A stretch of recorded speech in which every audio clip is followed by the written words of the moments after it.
तव्हां पाण ॾिठो त असां पीर साहिब पगारे जेको शहज़ादो पुटु आयलो हिते असां लाइ बि क़ाबिल एतिराम आहे, छो त सैदनि जी असां बि इज़त कई आहे। असां उन लाइ कॾहिं बि ग़लति लफ़्ज़ या कॾहिं बि बेहुरमती झंडनि जी या कॾहिं बि फंक्शन लीग GDR जी तस्वीरनि जी असां कॾहिं बि पीर साईं जी तस्वीरनि जी कॾहिं बि असां बेहुरमती न कई आहे। न आहे असां जियालनि में या असांजे वॾनि आदत विधी आहे त कॾहिं भई तव्हां बदतमीज़ी या बद अखलाक़ी कयो न। पर तव्हां जॾहिं साईं आयो पिए त असांजा झंडा लॻा पिया, तव्हां भरिसां संदा झंडा लॻाए छॾियो आहे, भले तव्हां जीडे जूं संदियूं झालरियूं लॻाए छॾियो आहे, पर तव्हां उन मौक़े जो इंतज़ारु पिया कयो त जीअं रश थिए त तव्हां उन जो मौक़े जो फ़ाइदो वठी तव्हां असांजूं झालरियूं लाथियूं। ऐं तव्हां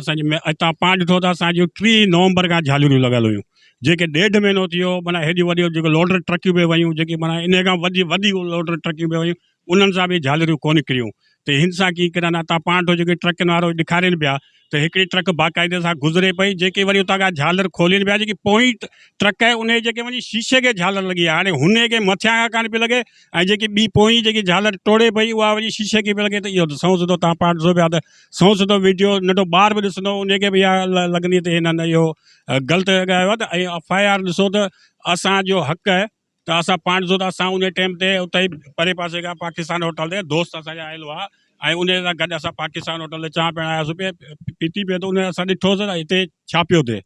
त लाज़मी जेको मौक़े पर असां लाज़मी कोर्ट में ॾींदासूं, असांखे जेको बि जज पुछंदो, जेको वकील उन्हनि जा पुछंदा, उन्हनि जा असां सबूत बयान हर शइ आया आहे, उनजी ॻाल्हि त कोन्हे, पर असां लाइ त क़ाबिल एतिराम आहे न। ईअं कोन्हे त तव्हां संदी पार्टी आहे न,